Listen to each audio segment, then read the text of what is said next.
I did my research on the war efforts of Madison students during World War II, and how these efforts exemplified their good citizenship. I used four primary sources to represent my research: the Schoolman 1942, the Breeze 1942, the Breeze 1945, and letters from Audrey Hatcher's collection. The Schoolman 1942 was actually dedicated to the war, and the soldiers who sacrificed their lives for the country. The Schoolman 1942 opens with, "We are a nation at war. At times it seems that we are being forced to give up the very things for which we are fighting. At times our democracy seems to be trampled underfoot by the ghost of war, but the past achievement of our nation gives us high faith and great hope that we shall overcome the barriers before us, and we dedicate our story to those men everywhere who are fighting that democracy may live." My next primary source was the Breeze 1942. The Breeze has articles which tell us what the students did to contribute to the war effort. It tells us that the students cut out useless spending and used the money to buy defense stamps. It also tells us that the students knitted for the Red Cross, took classes in first aid and nutrition, and accepted the rationing of sugar, and they did not complain about it.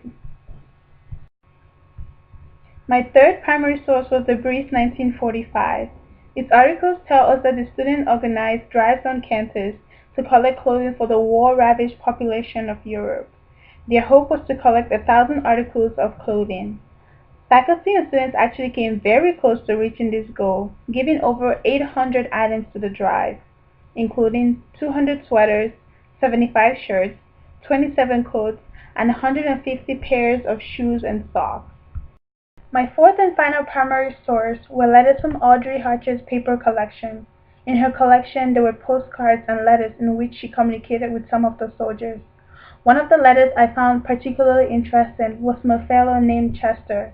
In his letter he wrote, "Dearest darling Audrey, we try and write you a few lines to let you know that I am just a little homesome sailor and am looking for a good-looking girl, so I picked you to write to.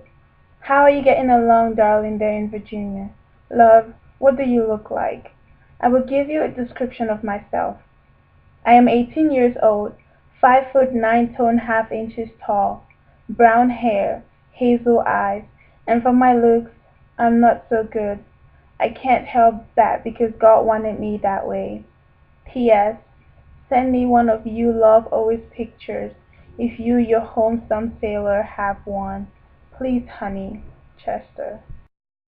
Reading this letter actually brought tears to my eyes because he wrote this letter seeking for friendship and love.